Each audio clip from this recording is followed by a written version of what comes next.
Know what, guys? I was told by Kuya Bear. Kuya Bear said to me, "Do not bash the Aquino family." Huh? You know, it's really hurt when you bully Aquino family.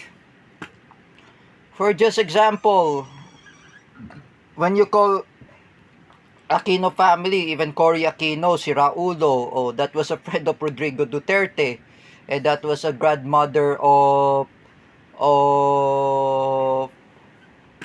Josh Aquino, who's a son of Chris Aquino, who's autism. It's not good. Like me, for example, I've been joined with Kuya Ver with the pro Aquino. Oh, I joined with the pro Duterte, who were among my followers in TikTok Live. I'm not making enemies, as I am saying. Or I joined with Roylan Marlang. I'm not making enemies. Oh, I mean, when I eat my sausage anyway, I gave it to Alexin, or she has a online class, or gave it to her, or because me, I'm showing kind to anybody. I learn how to learn sharing, oh, for example, just like that. I'm not being selfish, I'm not. This Larry Gadon is really a selfish guy. This imbecile lawyer who do a dirty finger and he calls Noynoy Aquino bobo. How would you ever insulted the Josh Aquino's uncle, ha? You know, Kuya Bear was right. I'm urging to those idiot Marcos loyalists, even Teacher Alexandra Pagkalinawan, Sangkay Janjan, Nino Barsaga, Paulo Cruzada, and even Larry Gadon, do not bash against Aquino family. You know, Teacher May had told me, do not bash Aquino family, because I know there's Chris Aquino that look alike of that similar of Nicolas Sabino is Josh Aquino. Oh, do not bash Josh. Josh Aquino is also special. Do you remember Cory Aquino?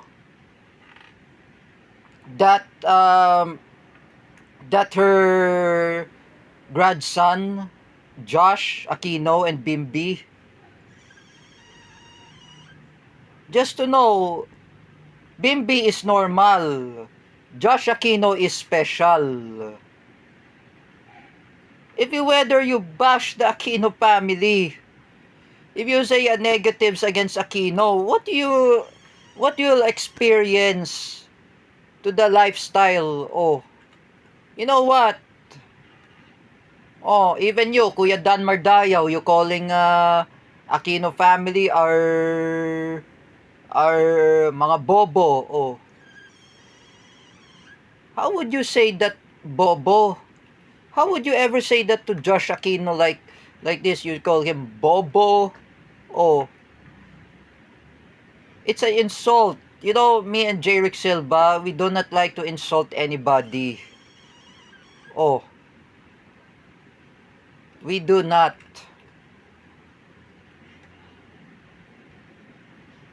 Just like I said, you know, for example, I'm saying to you, Paulo Cruzada and Larry Gadon, do not insult anybody. Oh, you know, Paulo Cruzada, you're the one who attacked Teacher May Tiburcio. You said sip-sipin mo ang totoch ko. Eh, that's really rude. I know, I apologize, Teacher May. I never want to argue with her. Oh, because I know she's not a Marcos loyalist. Oh, hindi po pala Marcos loyalist pala si Teacher May. And Teacher May is also anti-Marcos. Oh, even Teacher Marisa, anti-Marcos. Oh, just like Yvette. Unlike you, Paulo Cruzada and Larry Gadon, both of you, don't be such a mental retard. You know that. Just like, for example,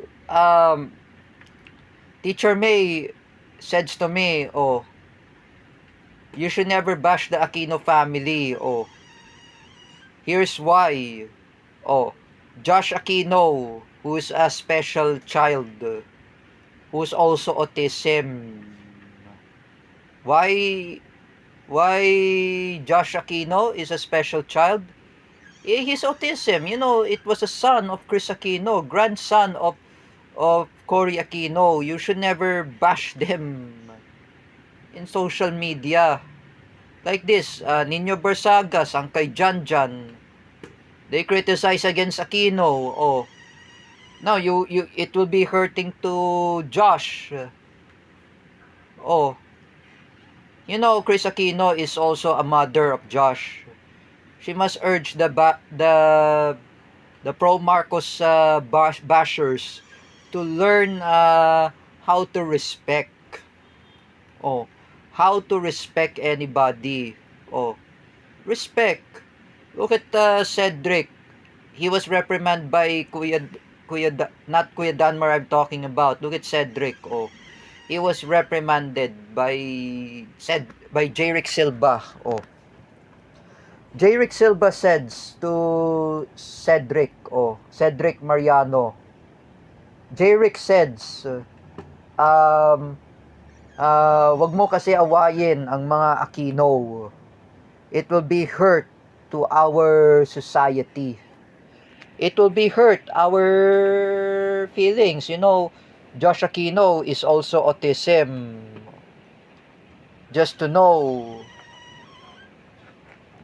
he doesn't want to be humiliated. He doesn't want to be ashamed. When there is Chris Aquino, Chris says, do not bash my son Josh. Oh, if you bash my son Josh, even my mother, my grandmother, you know, the grandmother of Josh Aquino is Cory Aquino. Oh, Chris Aquino says, do not bash my mother, do not bash my son. Oh, it will be hurting to anybody. When Chris Aquino says, it will be hurt to anybody. Oh, you want to be like that, Larry Gadon? Sangkay Jan Jan, Paulo Cruzada, Nino Barsaga, and Teacher Alexandra Pagkalinawan for bullying the Aquino family. That's not really nice. The Robredo are not close with Aquino. Oh, like Aquino family are close with Duterte. Remember, you see this picture, Rodrigo Duterte and Cory Aquino. They are friends. They are not enemies. The Duterte and Aquino are not enemies. Oh, if you describe, for example, the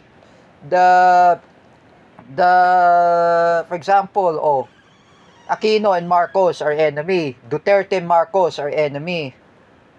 Would you ever say Aquino and Duterte are allies? They are friends. You know, this is hard to say to those idiot Marcos loyalists. Think what you're doing. Think what you're using as social media etiquette. You know, I was told by Teacher May, in social media etiquette, in current events, about the teachings from Pope Francis about the CBCP or Catholic Bishop Conference of the Philippines, Milo Vergara says, it is writing to how to use social media influently. Oh, and I say again that some of Marcos loyalists, they want to urge Leni Robredo to run for president of the Philippines. You know, that's a fake news. Leni will not run for president. She is running for the second and third term as a mayor. For example, Mayor of Naga City, second term and third term, compared to how many terms of Along Malapitan here in Caloocan?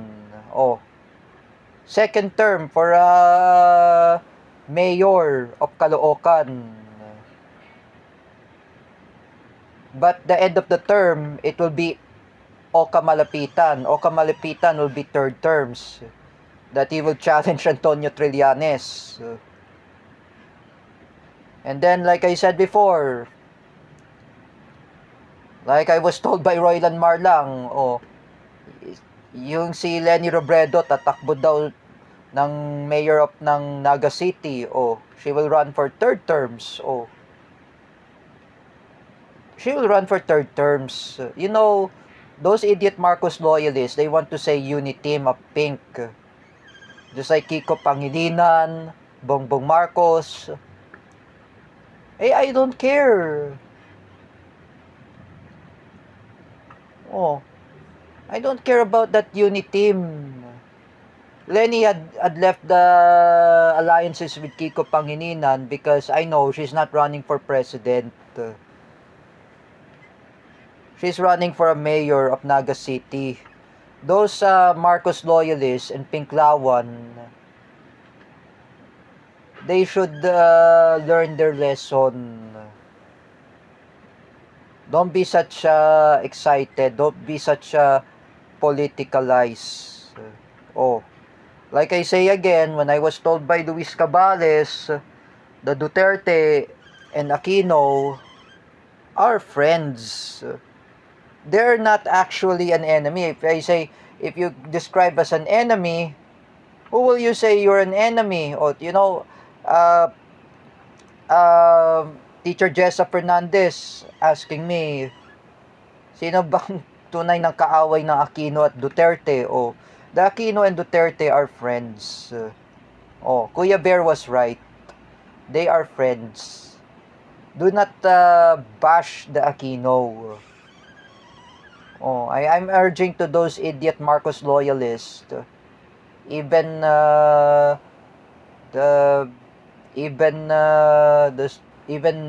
those bloggers of BBM, including Sangkay Janjan, Nino Barsaga,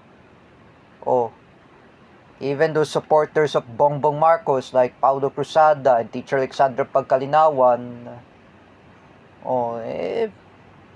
Don't be such rude. You know why Teacher Alexandra Pagkalinawan was being unfriended by Teacher Vincent and Teacher Gio? Because, she likes Marcos. Teacher Vincent and Teacher Gio Malana are anti-Marcos. Like Teacher Kel, anti-Marcos. While she was in the US. Like Teacher Gio Malana was in the US too. But he's also anti-Marcos. Teacher Vincent Ramos, anti-Marcos. Teacher Arnel Caparas, anti-Marcos. Including Teacher Becca, the girlfriend of Teacher Jack Ras. She is also anti-Marcos. Teacher Jax is also anti-Marcos. There are lots of anti-Marcos. Some of practicumers in CDIFI from UE, they're anti-Marcos. Teacher Arnel, the friend of Teacher Vincent, and Teacher Gio, is also anti-Marcos. Teacher JD and Teacher Josa sa Capano, they are anti-Marcos. You're the one who's pro-Marcos there, Teacher Alexandra Pagkalinawan. That's not good. How about your friend, Rochelle Borotnel? Your college friend. Remember that, Teacher Rochelle, I mentioned? She's also an anti-Marcos. Why she's anti-Marcos? She doesn't like Bongbong. Last 2022, she voted Leni Robredo for president. And she likes Leni because Leni was a president at the time, but she failed to be a president last 2022. But Teacher Rochelle Borotnel had respect Leni Robredo as a mayor of Naga City. Just like that. Nobody to bash against Aquino. Oh, all of you. You know, like I was heard that from Teacher May Tiburcio that Josh Aquino, that was a son of Chris Aquino. She said it. You know, Teacher May said, "Wag mo awayin ng mga Aquino." Oh, kasi like I said, you know, it's really hurt their feelings. You know, it's really hurt their own family and reputation. Even to Cory, even to Noy Noy, the uncle of Josh and the grandmother of Josh, it will be affected to Chris Aquino. Oh, remember that. Just like, remember, you know, Josh Aquino is a autism. He's just like me also. Just like John Timothy Trevino, even my other friends. So, just like Roylan Marlang said. So, sabi ni Roylan, like what he said before, wag mo kasi ibabash ang mga Aquino. Like he said to me, the son of Chris Aquino, Josh, he's also a special child. He's a autism. APWD yan, si Josh. Oh, that was son of Chris. And then Roylan said, wag mo awayin. Oh, you know, it's really hurt their feelings. It will be hurt. I'm urging to those idiot Marcos loyalists, even Sangkay Janjan, Larry Gadon, Nino Barsaga, and BBM bloggers, and Paulo Cruzada, Teacher Alexandra Pagkalinawan, Gino Sedjo, Jeffrey Asedjo, G. Macasandil, and including